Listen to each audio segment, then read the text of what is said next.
जय श्री राधे। आठवां सर्ग। डोल, वंशीहरण, सूर्य पूजा आदि। जो दोपहर के समय एक दूसरे से मिलने पर अष्ट सात्विक विकार और निर्वेद आवेग आदि भावों से अलंकृत हो शोभा को प्राप्त होते हैं, जो वाम्य भाव और उत्कंठा से भरपूर हैं, रति क्रीड़ा विषय में ललिता आदि सखियों के द्वारा उपहास वाक्य सुनकर सुख का अनुभव करते हैं, और दोल लीला, अरण्य लीला, जल क्रीड़ा, वंशीहरण, रमण, मधुपान और सूर्य पूजा आदि लीलाओं में तत्पर एवं परिजनों से सेवित होते हैं, मैं उन श्री राधा कृष्ण का अपने हृदय में ध्यान करता हूँ। इसके उपरांत श्री नंदनंदन प्रिया वृषभानुनंदिनी श्री राधा अपने घर में बैठी हुई अपने प्रियतम श्री कृष्ण संगजात सुख का एक ही समय में पृथक पृथक इंद्रियों द्वारा स्मरण करने लगी। उनकी ओर आकृष्ट होकर मन ही मन अपने को सांत्वना देने लगी। तब विशाखा सखी को बुलाकर श्री राधा ने कहा, हे सखी विशाखे, जो अपने सौंदर्य अमृत सागर की तरंगों से रमणियों के चित्त रूप पर्वत को संप्लावित करते हैं, जिनके सपरिवार सपरिहास वचन दोनों करणों को उत्साहित करते रहते हैं, जिनके अंग कोटि चंद्रमा से भी सुशीतल हैं, जिनका अमृत तुल्य मनोहर अधर निज सौरभ अमृत के द्वारा जगत को आप्लावित करता है, वे ब्रजराज नंदन बलपूर्वक मेरी पांचों इंद्रियों को क्रम से आकर्षित कर रहे हैं। हे सखी, जिनकी अंग कांति नवीन जलधर से भी सुंदर है, जिनके पहनने के वस्त्रों की शोभा विद्युत छटा से भी अधिक है, जिनके कर कमलों में चित्र विचित्र वंशी शोभा पा रही है, जिनका मुख कमल शरद चंद्र से भी अति शोभायमान है, जो मयूर पुच्छ का मुकुट धारण किए हुए हैं, जिनके गले में हार डोलायमान हो रहा है, ऐसे मदन मोहन मेरे नेत्रों की तृष्णा को बढ़ा रहे हैं। हे सखी, जिनका कंठ स्वर मेघ के समान गंभीर है, जिनके अलंकारों की ध्वनि कानों को अपनी ओर खींचती है, जिनकी हसमुख वाणी की भंगी विविध भांति शोभा प्रकाश करती है, जिनकी मुरली ध्वनि लक्ष्मी आदि रमणियों के मन को चुराती है, ऐसे मदन मोहन मेरी करण इंद्रियों को आनंद प्रदान कर रहे हैं।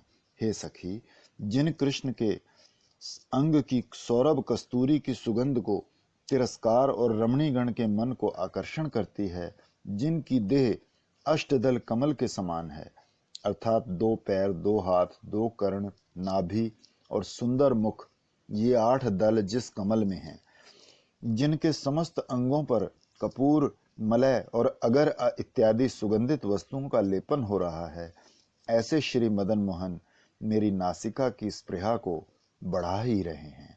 हे सखी, जिनका विशाल वक्षस्थल इंद्र नीलमणि के 2 किवाड़ों के समान मनोहर है, जिनकी 2 भुजाएं काम आतुर युवतियों के मन के ताप को दूर करने में अर्गल के समान है, जिनकी समस्त देह चंद्र, चंदन, नील कमल और कपूर के समान शीतल है, ऐसे श्री मदन मोहन मेरे वक्ष स्थल के आनंद को बढ़ा रहे हैं।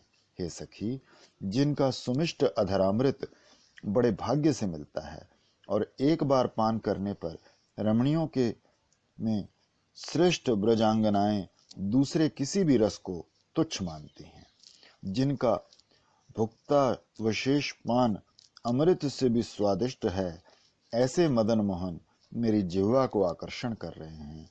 श्री राधा व्याकुल होकर श्री कृष्ण के विषय में जब इस प्रकार उत्सुकता प्रकाश कर रही थी, ठीक उसी समय तुलसी वहां आ पहुंची और श्री कृष्ण का भेजा हुआ गुंजाहार तथा चंपक फूल की 2 नवीन कलियां ललिता जी को हाथ में देकर समस्त वृतांत वर्णन करने लगी।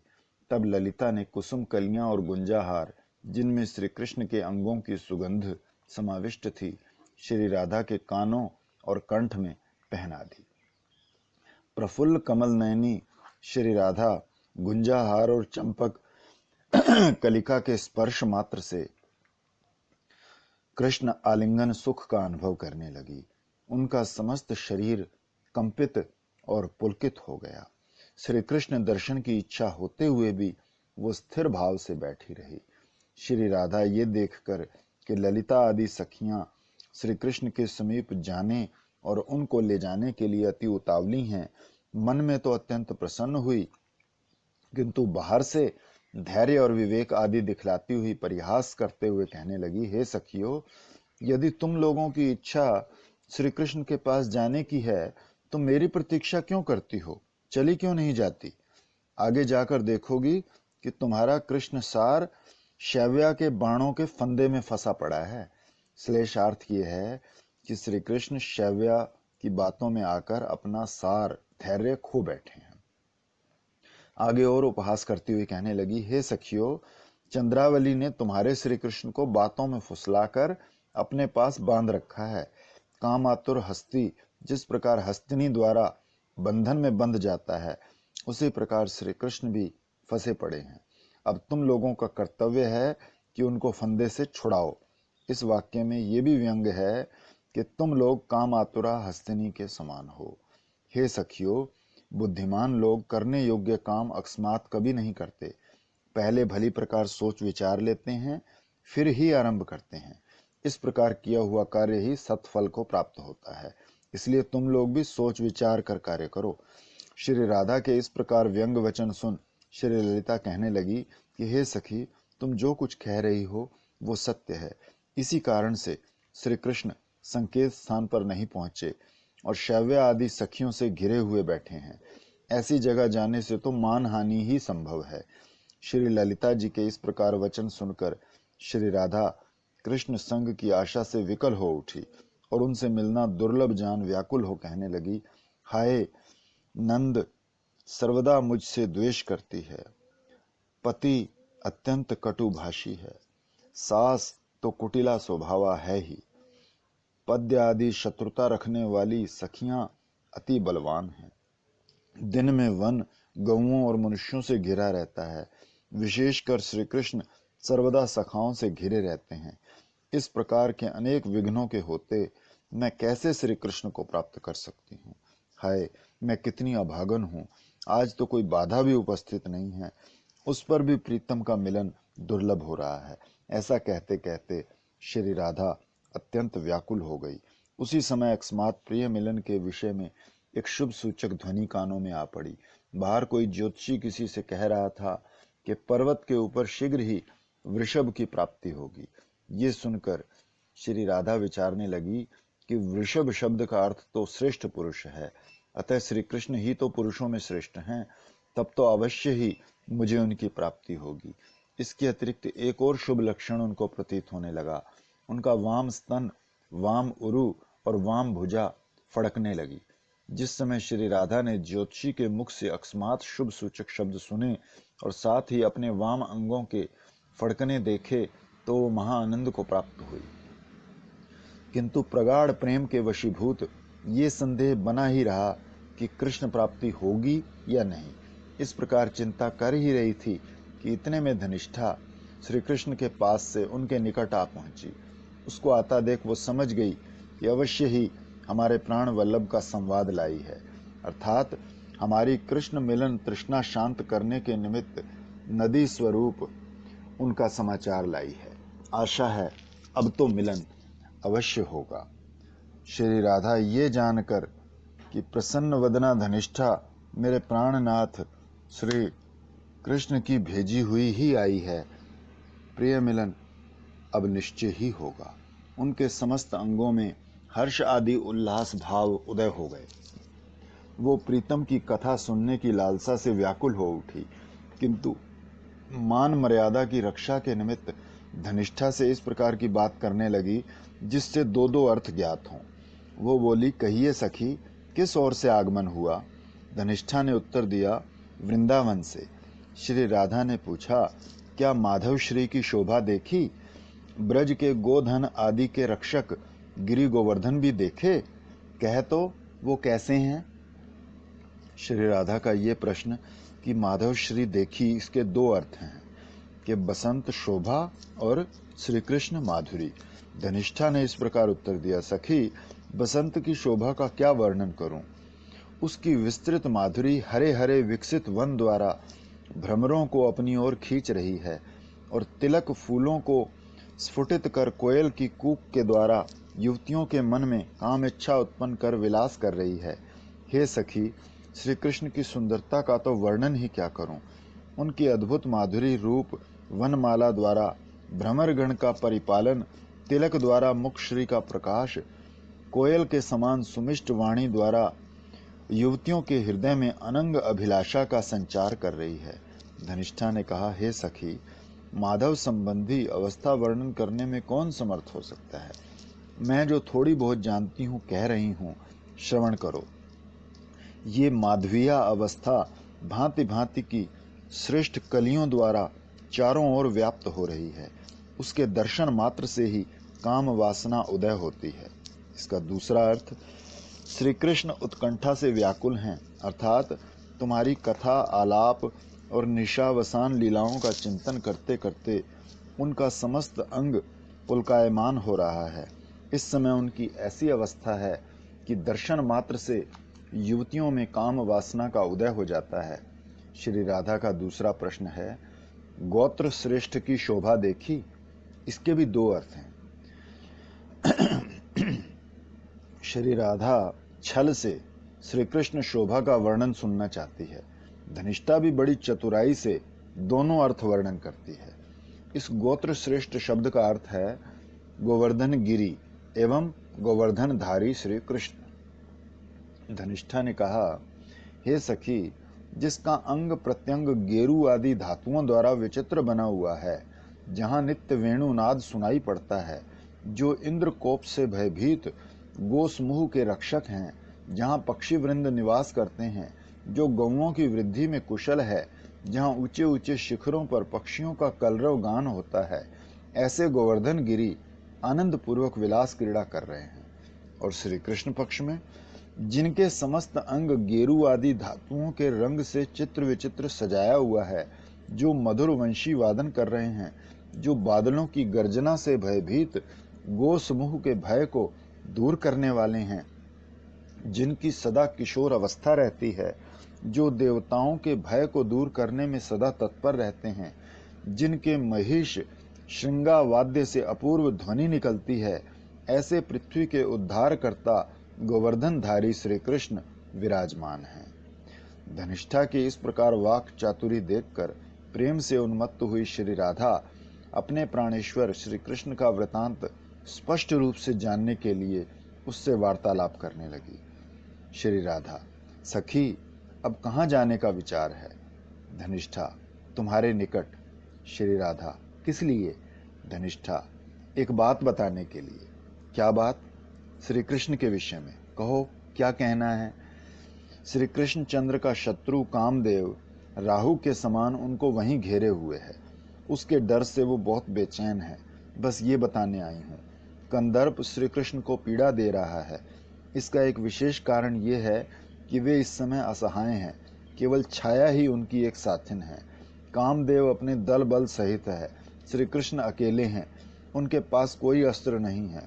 कंदर्प अपने 5 बाणों सम्मोहन, उन्मादन, शोषण, तापन और स्तंभन से युक्त है।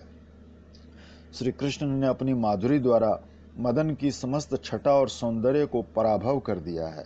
इससे वो चिढ़ गया है और अपने अधीनस्थ बसंत की शोभा का विस्तार कर उनको कष्ट पहुंचा रहा है। कष्ट किस प्रकार का है उसे कहती हूँ, सुनो। उस रतिपति कामदेव ने अपनी विविध भांति कुसुम सैन्य लेकर सारे वन को ऊपर से घेर लिया है और भ्रमर, कोकिल, बसंत और मलय वायु रूप अपने सामंतगण द्वारा चारों ओर से श्री कृष्ण को आच्छादन कर तुम्हारे कुंडारण्य में अवरुद्ध कर रखा है। अब उनकी सहायक सेना रूप में एक तुम ही तो हो, इसलिए उनकी अभिलाषा है कि तुम वहां पहुंचकर उनकी रक्षा करो। तुम्हारे जाने से मदन की जब सेना एवं पिक आदि सब सामंतगण स्वयं ही पराजय को प्राप्त होकर अपने अधीन हो जाएंगे। हे सखी, आज भाग्यवश तुम्हारे प्रीतम महासंकट में फंस गए हैं।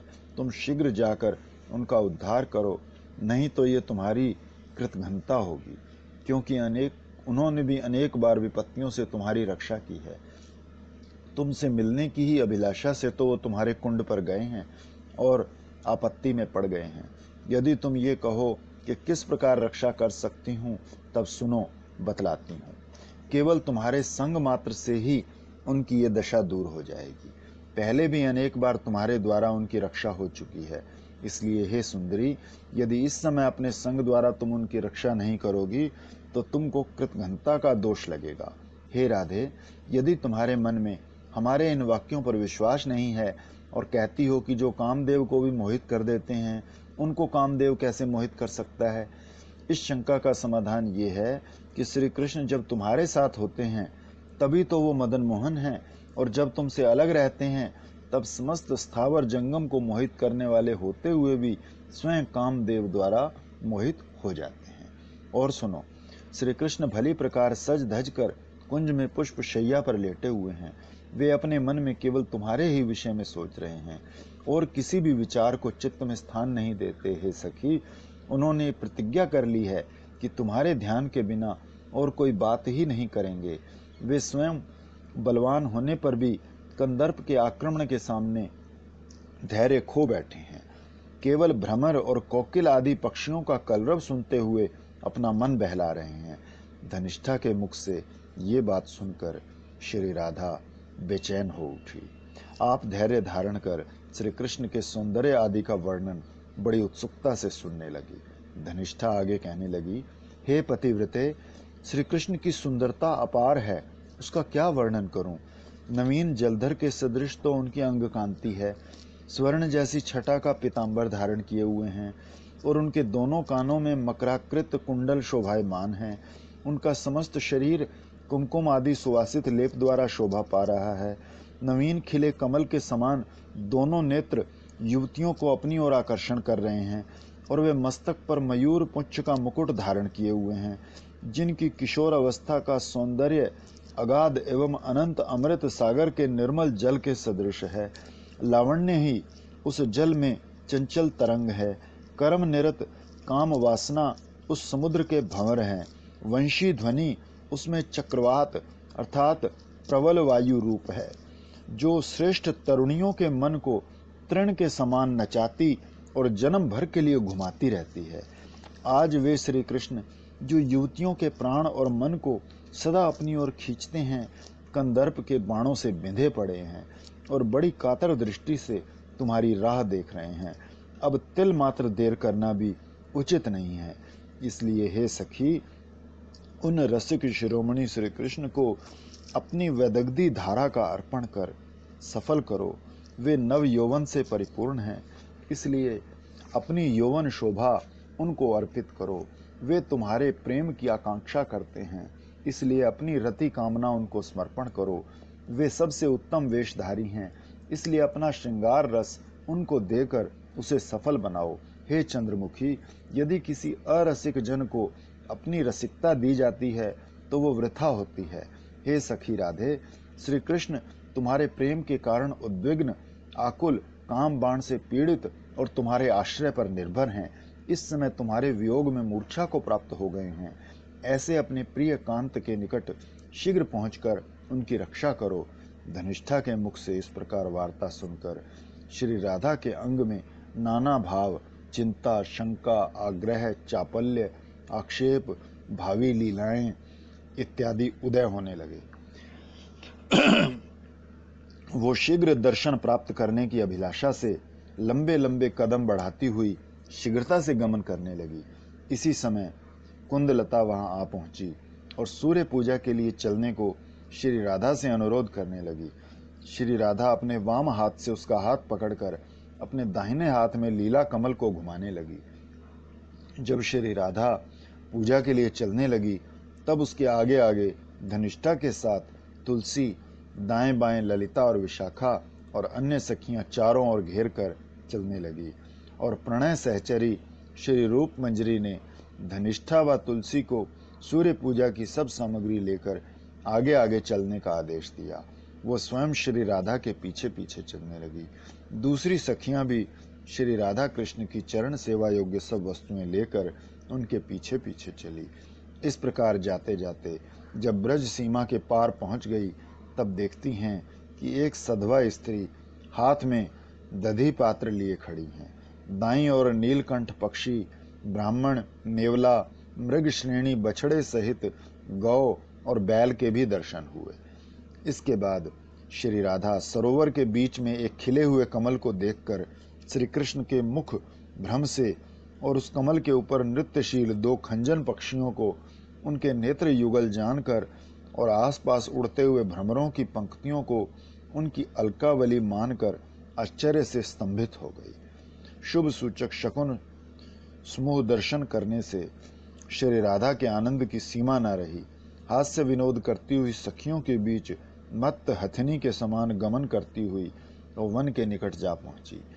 कमल नयनी श्री राधा सखियों के बीच गमन करते करते वृक्ष लता गणों को उत्फुल्ल करती हुई कोकिल कंठ को लजाने वाली मधुर वाणी से वन शोभा का वर्णन करती हुई एवं भ्रमर और चड़ुई पक्षी की ध्वनि से भी श्रेष्ठ अपने आभरणों की झंकार करती हुई बसंत की शोभा के समान वन के बीच प्रविष्ट हुई।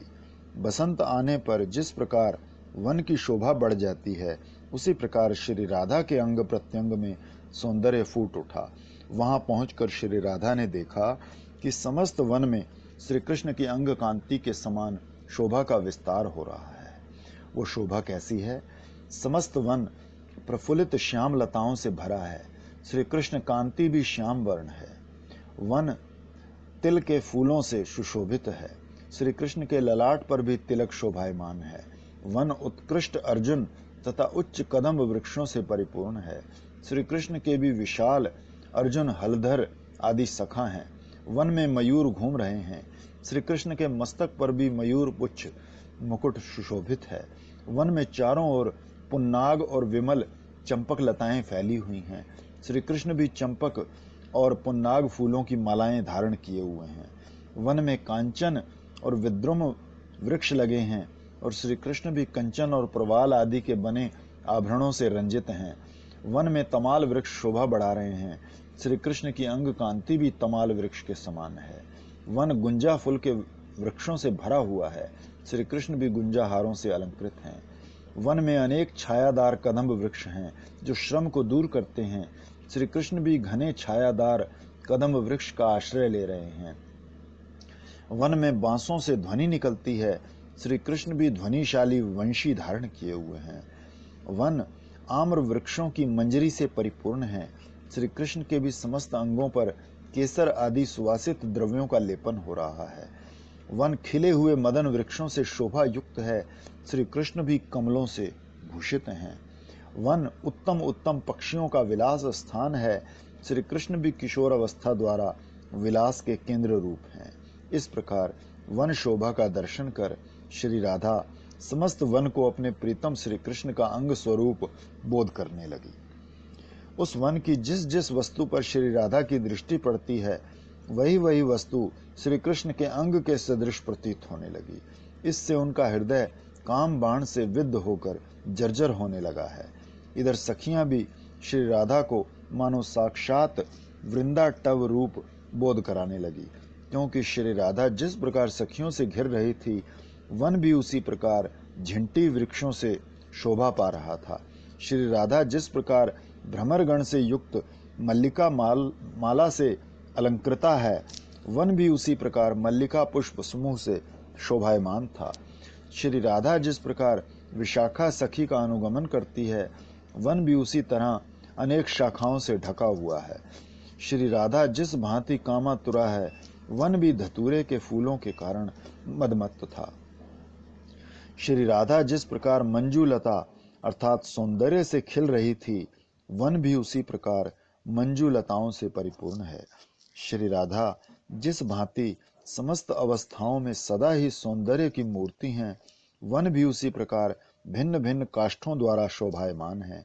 श्री राधा के दोनों शीतल कुच जिस प्रकार शोभित हैं, वन भी उसी प्रकार लकुच वृक्षों से भरपूर है।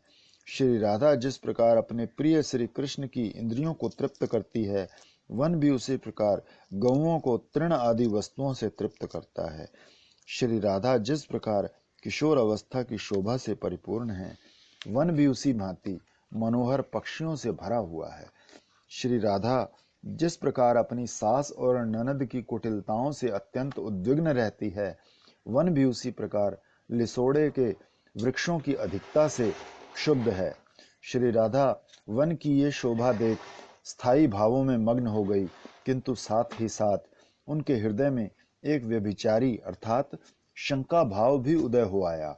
वे सोचने लगी कि ये सब युथेश्वरी सखियां चंद्रावली की प्रेरित शव्या के समान श्री कृष्ण की खोज कर रही हैं, क्योंकि ऐसा कौन होगा जो इस मनोहारी वन में श्री कृष्ण का संग ना चाहेगा। ये सब सखियां बड़ी चतुरा हैं, इनमें से कोई ना कोई अवश्य ही प्रीतम को खोज लेगी, उनको पाकर फिर छोड़ेगी भी नहीं। ये भी निश्चय ही है कि रसिक राज प्रीतम उनकी मनोकामना भी पूर्ण कर देंगे। कौन कह सकता है कि इस प्रकार की घटना कहीं ना हो जाए। इस प्रकार की भावनाएं मन में लिए हुए श्री राधा ने देखा कि दक्षिण दिशा में विलासरत काला मृग मृगीगण के साथ और वाम दिशा में मयूरगण मयूर के साथ रति क्रीड़ा कर रहे हैं। तब उनको भ्रमवश ये शंका हो गई कि ये काला मृग और मयूर हमारे प्राण प्यारे श्री कृष्ण ही हैं, जो इस वन में अन्य नायिका के साथ विहार कर रहे हैं। इस प्रकार भावाविष्ट हो श्री राधा ईर्ष्यावश स्वाभाविक ज्ञान खो बैठी। कुछ और आगे चली तब देखा कि जूई लता एक तरुण तमाल से लिपटी हुई है। उसकी जड़ के ऊपर स्वर्ण निर्मित वेदी बनी हुई है। वृक्ष की शाखाओं पर एक मयूर नृत्य कर रहा है। ये देख श्री राधा जी को शंका हुई कि ये तो हमारे प्रीतम श्री कृष्ण हैं। कारण श्री राधा पहले से ही शंका कर रही थी। अब वे स्वर्ण वेदी को तो पीतांबर और लिपटी हुई लता को अन्य कोई नायिका और शाखा के ऊपर मयूर को श्री कृष्ण जी का मुकुट और तमाल वृक्ष को उनका श्याम रूप समझने लगी। ये सब अवलोकन कर यही भ्रम हुआ कि ये साक्षात श्री कृष्ण ही हैं। ये सब देख श्री राधा ईर्ष्यानल में जलने लगी और स्वाभाविक विवेक बुद्धि भी खो बैठी। उस समय मन में यही निश्चय किया कि ये धनिष्ठा जब यहाँ से मेरे पास गई थी तब ये सब कुछ जानती थी। उस पर भी ये दुष्टा उस धूर्तराज श्री कृष्ण की दूती बनकर मेरे निकट आई। ये निर्लज्जा मुझे भी अपने क्रीड़ा मृग के साथ उपभोग कराना चाहती है। इस प्रकार प्रचंड रूप धारण कर श्री राधा धनिष्ठा का तिरस्कार करते हुए कहने लगी, ए धनिष्ठा, ये सामने क्या है? कहाँ? सामने देख, ये तो वन है। वन ही में सामने क्या है? ये तो सब वन की ही वस्तुएं हैं और कुछ भी नहीं है। अरे सामने ये जो धूर्तराज श्री कृष्ण नाच रहा है, क्या दिखाई नहीं दे रहा? आंखें बंद कर रखी हैं क्या? स्वर्ण जुई लता सहित पवन के वेग से हिलायमान तमाल वृक्ष एवं उसकी शाखा के ऊपर नृत्यशील मयूर देखकर श्री राधिका को भ्रम हो गया कि ये तो हमारे प्रीतम श्री कृष्ण किसी अन्य रमणी के साथ विहार कर रहे हैं। तब वे ललिता आदि सखियों को संबोधन कर कहने लगी, हे सखियों, ये देखो शठराज नट नटी के साथ नाच रहा है। और सुनो, इन्होंने अपनी मीठी मीठी रस युक्त बातों से धनिष्ठा को मोहित कर अपने वशीभूत कर रखा है। अपनी सारी कुटिलता का पाठ इसको पढ़ा दिया है। ये धनिष्ठा इस महान रति चोर कृष्ण की ही भेजी हुई यहाँ आई है। ये छल कपट में विख्याता है और छल करके हम लोगों को इस धूर्तराज के साथ उपभोग कराने के निमित्त लिवा लाई है। दुष्ट जनों का संग कितना भयंकर होता है। संग दोष के कारण इस धनिष्ठा की क्या दुर्दशा नहीं हुई है। इस धूर्तराज कृष्ण के संग से इसका पालतू सुरंग नामक मृग भी सदाचार को छोड़ नीच कर्म करने लगा है। देखती नहीं हो, इसका ये हिरण अपनी प्रियतमा हमारे द्वारा पालित रंगनी नाम की हरिणी को हमारे साथ देखते हुए भी दूसरी हरिणी के साथ व्यभिचार रत हो रहा है।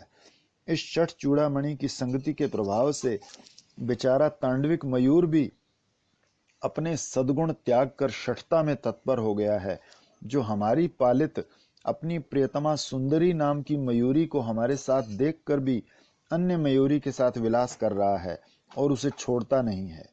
श्री राधा ने एक हिरणी पाल रखी है जिसका नाम रंगनी है, और श्री कृष्ण ने भी एक हिरण पाल रखा है जिसका नाम है सुरंग। श्री राधा ने सुंदरी नाम की मयूरी पाल रखी है और श्री कृष्ण ने तांडविक नाम का मयूर पाला है। श्री राधा कृष्ण ने कौतुकवश इनका विवाह कर दिया था।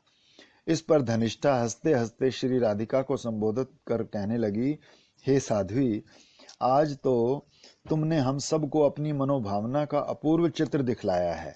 ऐसा नृत्य तो हमने इसके पहले आज तक ना कभी देखा ना सुना। जो कुछ भी हो, इससे हम अत्यंत प्रसन्न और संतुष्ट हैं। हे राधे, जिस वस्तु में जिसका अत्यंत अनुराग हो, वो चाहे प्राप्य हो अथवा अप्राप्य हो, प्रेमी जन को उसमें विघ्न की संभावना रहती ही है। इस प्रकार शंका युक्त रहना उसका स्वभाव ही है। अन्य सखियों को संबोधन कर धनिष्ठा कहने लगी कि हे सखियों, इधर आओ। हम लोगों ने जो राधा का ये अद्भुत नृत्य अर्थात वाणी विलास देखा है, शीघ्र रसिक शिरोमणि कृष्ण को जाकर बताएं। वे तो रति विलास कार्य में अपने को प्रतंत्र मानते हैं, किंतु ये कथा सुनकर वे अवश्य ही हमारी इन स्वामिनी के प्रति अधिक अनुराग करने लगेंगे, क्योंकि गुणी ही और गुणवानों का आदर करना जानते हैं। धनिष्ठा के मुख से इस प्रकार परिहास युक्त कथा सुनकर सखियां खिलखिलाकर हंसने लगी। ये देख श्री राधिका सकुचा गई और फिर एक बार उसी दिशा की ओर दृष्टि निक्षेप करने लगी। उनको बड़ी लज्जा अनुभव होने लगी कि इस समय ना तो वहां श्री कृष्ण है, ना ही कोई रमणी है, केवल लताएं वृक्षों से लिपटी हुई हैं। समस्त सखियों ने देखा कि श्री राधिका भावोन्मत्ता होकर श्री कृष्ण के संग रंग कर रही हैं। ये देखकर वे सब हास्य करती हुई उनको आगे लिवा चलने लगी। श्री राधा की उस वृंदावन शोभा दर्शनवश उनके मन में श्री कृष्ण माधुर्य दर्शन करने की इतनी तीव्र उत्कंठा बढ़ी हुई थी कि प्रेम के कारण उनको अपनी अवस्था का तनिक भी ज्ञान नहीं था और उन्मत्त की तरह नाच नाच कर घूम रही थी। इस समय उनके अंग प्रत्यंग से नाना भाव उदय हो रहे थे।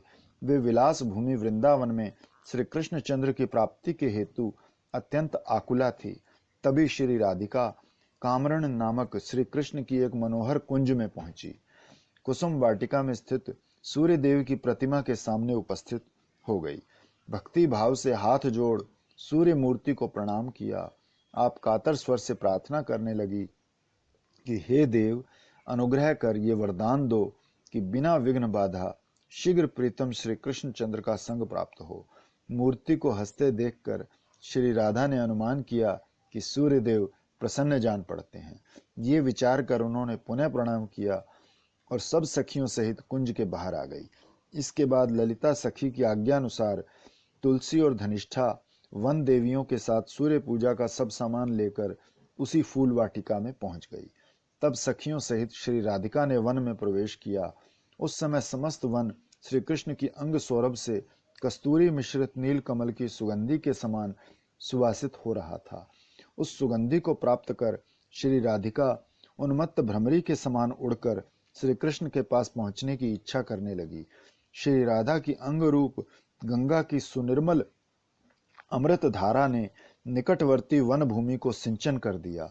केसर सुगंधि युक्त कमल गंध को भी तिरस्कार करते हुए उसने जब नासिका पुट द्वारा श्री कृष्ण के हृदय को स्पर्श किया, तब वे अतिशय रोमांचित हो गए और भ्रमर के समान उन्मत्त हो उड़कर श्री राधिका के पास जाने की इच्छा करने लगे। श्री राधा के अंग से निकली सुगंधि के से सारा वन सुवासित और आमोदित हो उठा। श्री कृष्ण समझे कि अभी श्री राधा दूर है और यहाँ तक आने में देर लगेगी, तब वो बहुत बेचैन होने लगे। उन्होंने शीघ्र लिवा लाने के लिए वृंदा देवी को भेजा। श्री कृष्ण की आज्ञा से श्री वृंदा नव कुंज में जा पहुंची। श्री राधिका उनको सम्मुख आया देख मन में विचारने लगी कि अवश्य ही मेरे प्रीतम श्री कृष्ण की भेजी हुई हमको साथ लिवा चलने के लिए आई है। ऐसा सोचकर उसको अपनी अभीष्ट की साक्षात मूर्ति प्रतीत करने लगी, अर्थात अब इसके द्वारा मेरी मनोकामना सिद्ध होगी, ऐसा निश्चय करने लगी। श्री वृंदा ने श्री कृष्ण को दिए हुए उसके कर्णभूषण दो नील कमल, जिनमें लिप्त उनके अंग की सुगंध भ्रमरों को उन्मत्त बना देती थी, श्री राधिका के हस्त कमल में समर्पण कर दिए।